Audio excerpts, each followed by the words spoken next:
नमस्कार. आज आपण एका खूप इंटरेस्टिंग विषयावर बोलणार आहोत. नमस्कार. विषय आहे खरी श्रीमंती आणि आर्थिक स्वातंत्र्य. आपल्याकडे ना द मिलियनेअर नेक्स्ट डोअर नावाचे खूप प्रसिद्ध पुस्तक आहे.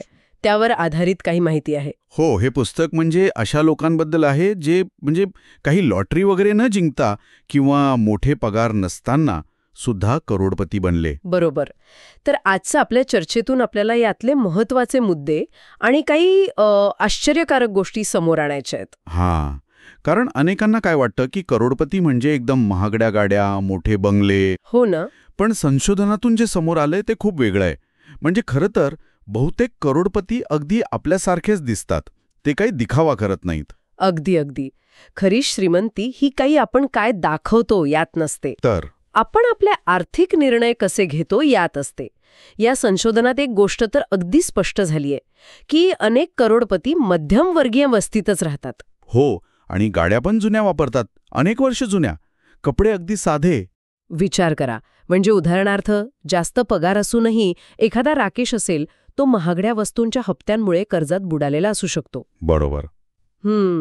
आणि दुसरीकडे कमी पगाराचा अमित असेल, जो नियमित बचत करतो, हुशारीने गुंतवणूक करतो, त्याची एकूण संपत्ती म्हणजे नेटवर्थ राकेशपेक्षा जास्त असू शकते. हो, आकडेवारी पण अशीच काहीतरी सांगते ना. म्हणजे जवळपास 66% करोडपती हे सेल्फ मेड असतात, स्वतःच्या हिमतीवर बनलेले. हो, पहिल्या पिढीतले.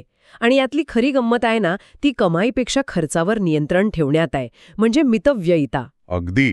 काय म्हणतात त्याला? मितव्ययिता? म्हणजे उगाच खर्च न करणं, विचारपूर्वक पैसे वापरणं. हां. हे ऐकून कदाचित आश्चर्य वाटेल, पण 50% पेक्षा जास्त करोडपतींनी, म्हणजे ज्यांची नेटवर्थ कोट्यावधींमध्ये आहे, त्यांनी कधीही 25 लाखांपेक्षा महागडी कार नाही घेतली. काय सांगताय, 25 लाखांपेक्षा महाग नाही? नाही. विचार करा, 10-20 कोटींची नेटवर्थ असलेले लोकसुद्धा अगदी सामान्य गाड्या वापरतात. एक रोनाल्ड रीड नावाचा माणूस होता, सफाई कर्मचारी होता तो. अच्छा. त्याने आयुष्यभर काटकसर केली आणि गुंतवणूक केली, आणि मागे किती ठेवले माहितीये? तब्बल $8 दशलक्ष. 8 दशलक्ष डॉलर्स. एक सफाई कर्मचारी. अरे वाह, हे तर म्हणजे अविश्वसनीय आहे. हो ना. पण मग प्रश्न पडतो की इतकी शिस्त कशी लावायची? रोजच्या जगण्यात खर्च तर असतोच, मोह पण असतात. अगदी बरोबर. आणि इथेच येतं महत्त्व आर्थिक नियोजनाचं. यशस्वी लोक फक्त पैसे वाचवत नाहीत, ते त्या पैशाचं अगदी काटेकोर व्यवस्थापन करतात.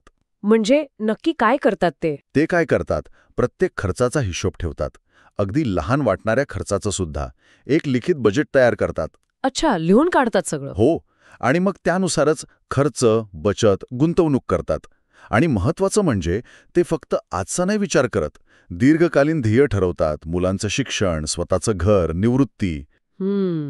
अनेक करोडपती तर म्हणे आठवड्यातून 10 तास किंवा जास्त वेळ या नियोजनावर, म्हणजे त्याचा आढावा घेण्यात घालवतात. बाप रे, 10 तास?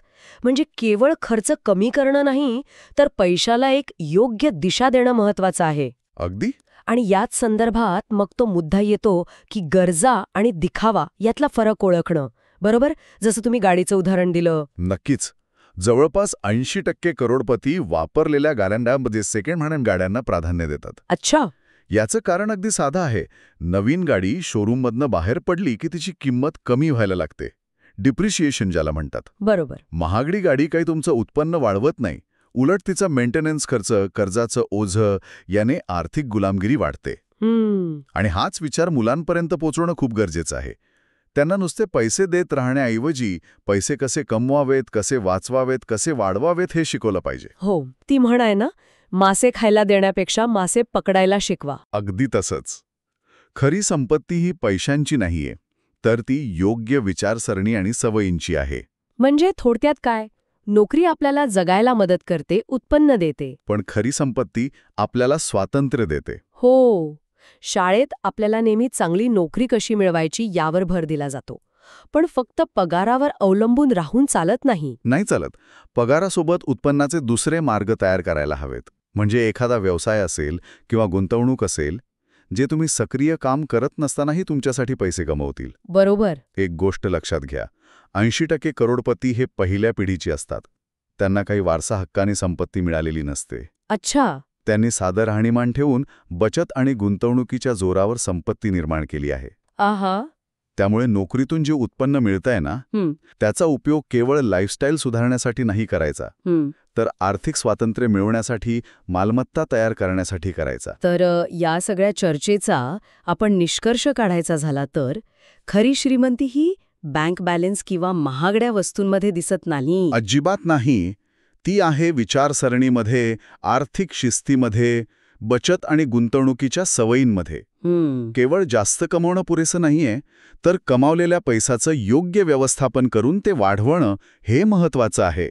हीच आर्थिक स्वातंत्र्याची गुरुकिल्ली म्हणायला हरकत नाही. बरोबर. जाता एक विचार करायला हरकत नाही की या करोडपतींच्या सवयी ऐकल्यानंतर आज स्वतःच्या खर्चात किंवा बचतीत असा कोणता एक छोटासा बदल आपण करू शकतो जो आर्थिक स्वातंत्र्याच्या दिशेने आपलं पहिलं पण महत्वाचं पाऊल ठरेल.